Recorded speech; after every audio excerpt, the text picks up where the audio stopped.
주님께서 여러분과 함께 요한이 전한 거룩한 복음입니다.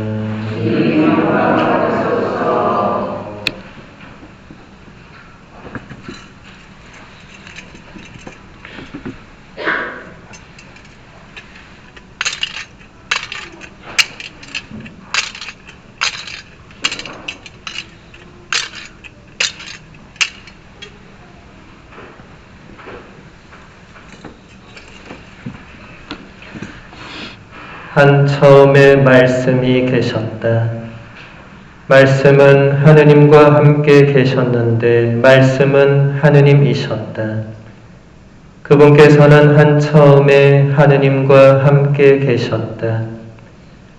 모든 것이 그분을 통하여 생겨났고 그분 없이 생겨난 것은 하나도 없다. 그분 안에 생명이 있었으니 그 생명은 사람들의 빛이었다. 그 빛이 어둠 속에서 비치고 있지만 어둠은 그를 깨닫지 못하였다. 모든 사람을 비추는 참 빛이 세상에 왔다. 그분께서 세상에 계셨고 세상이 그분을 통하여 생겨났지만 세상은 그분을 알아보지 못하였다. 그분께서 당신 땅에 오셨지만 그분의 백성은 그분을 맞아들이지 않았다. 그분께서는 당신을 받아들이는 이들, 당신의 이름을 믿는 모든 이에게 하느님의 자녀가 되는 권한을 주셨다. 이들은 혈통이나 유교이나 남자의 욕망에서 난 것이 아니라 하느님에게서 난 사람들이다. 말씀이 사람이 되시어 우리 가운데 사셨다. 우리는 그분의 영광을 보았다. 은총과 진리가 충만하신 아버지의 외아드님으로서 지니신 영광을 보았다. 주님의 말씀입니다.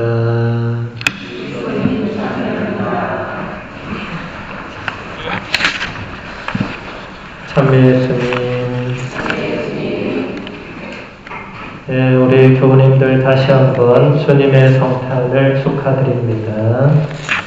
네, 성탄 다들 기쁘게 잘 맞이하셨으리라 생각합니다.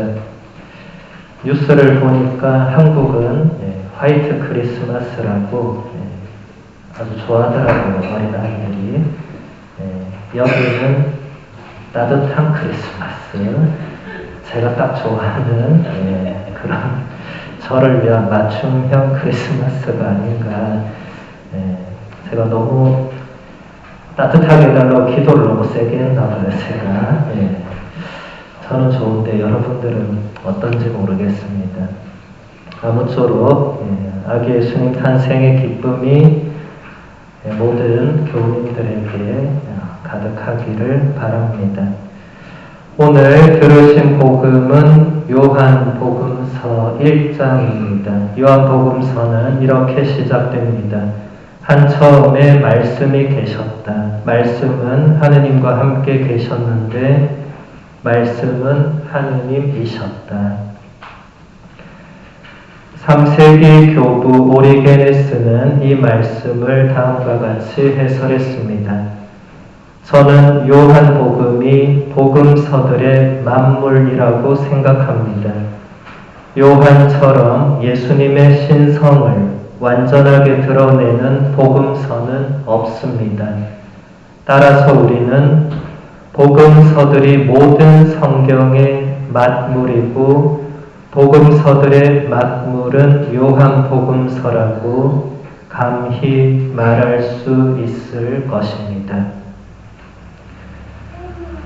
오리게네스가 해설한 것처럼 요한복음서는 예수님의 신성을 완전하게 드러내주는 복음서입니다.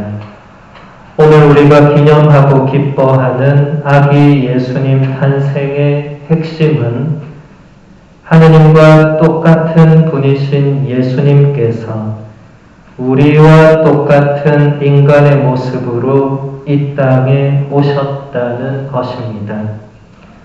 주님 성탄 대축일에 교회가 요한복음서 1장을 봉독하는 이유는 우리와 똑같은 인간의 모습으로 이 땅에 오신 예수님께서 실제로는 하느님과 똑같은 분이라는 사실을 말해주고자 하는 것입니다. 오늘 복음은 또 이렇게 말합니다. 모든 사람을 비추는 참 빛이 세상에 왔다. 요한 크리소스토모 성인은 이 말씀을 다음과 같이 해설합니다. 그분께서 세상에 태어나는 모든 사람을 비추신다면 어째서 그토록 많은 사람들이 아직도 비춤을 받지 못하는 것일까요? 모든 사람이 그리스도의 위엄을 알지 못하기 때문입니다. 그렇다면 그분은 어떻게 모든 사람을 비추십니까? 그분은 당신 안에 사는 모든 사람을 비추십니다. 그러나 스스로 마음의 눈을 닫아버리고 빛의 광선을 받아들이려 하지 않는 사람들이 있다면 그들의 어둠은 빛의 본성 때문이 아니라 의도적으로 선물을 거부하는 그들의 사악함에서 비롯되는 것입니다. 은총은 모든 사람 위에 부어지며 어느 누구에게도 등을 돌리지 않습니다. 아기 예수님께서 이 땅에 오셔서 당신의 빛으로 모든 사람을 비추고 계시지만 스스로 마음의 눈을 닫아버리고 빛의 광선을 받아들이려고 하지 않는 사람들이 존재합니다. 예수님을 자신 안에 받아들이지 않는 사람들은 여전히 어둠 속에 있는 것이고 의도적으로 하느님 은총의 선물을 거부하는 것이라고 크리소스토모 성인이 잘 가르쳐주고 있습니다. 오늘 복음은 또 이렇게 말합니다. 말씀이 사람이 되시어 우리 가운데 사셨다. 니사의 그레고리오 성인은 이 말씀을 다음과 같이 해설합니다. 병든 우리 인간의 본성은 치유를 받아야만 했습니다. 타락한 인간은 다시 일어서야 했고 죽은 인간은 다시 살아나야 했습니다. 가지고 있던 좋은 것을 잃어버린 사람은 그것을 다시 찾아야 했으며 어둠 속에 갇혀있던 사람들에게 빛이 비추어야만 했습니다. 사로잡혀 있던 우리는 구원자를 기다렸습니다. 갇혀있던 우리는 구조를 기다렸고 노예였던 우리는 해방자를 기다렸습니다. 이런 이유들이 과연 하느님께 하찮은 것이었을까? 인류가 이처럼 불행하고 비참한 상태에 놓여 있었으므로 하느님께서 인간이 되시기까지 자신을 낮추셔서 우리를 찾아오시게 할 정도로 이런 이유들이 하느님을 움직이도록 할 만하지 않았겠습니까? 그레고리오 성인의 해설처럼 하느님의 말씀이 사람이 되신 이유는 대단히 중요합니다. 하느님의 작품이자 피조물의 정점인 인간이 하느님께 순종하지 않고 죄를 지으면서 본래 지니고 있던 좋은 것들을 잃어버리게 되었습니다.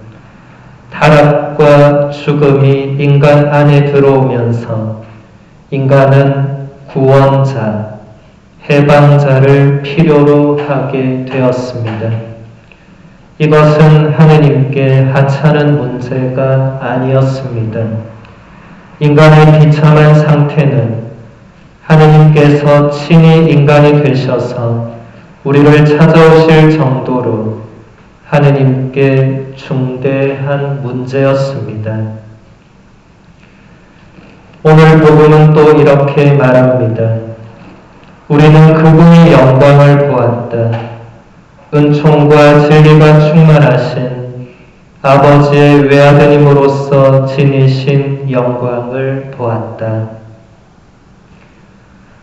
요한이 말하고 있는 하느님의 영광에 대해서 송복모 신부님은 이렇게 말하고 있습니다.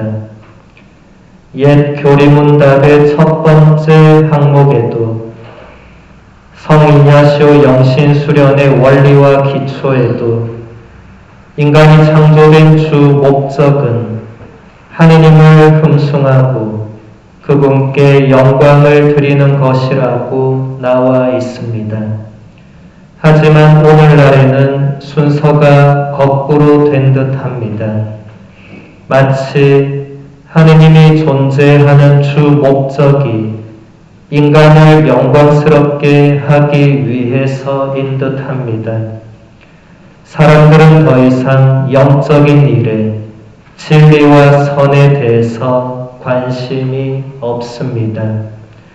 오히려 자신에 대한 좋은 느낌, 상처받지 않는 삶, 행복한 삶만이 인생의 궁극 목적인 양 그것을 추구하며 살아갑니다. 요한복음서는 이러한 우리에게 삶의 궁극 목적은 오로지 하느님의 영광을 위해서임을 반복해서 일깨워주고 있습니다.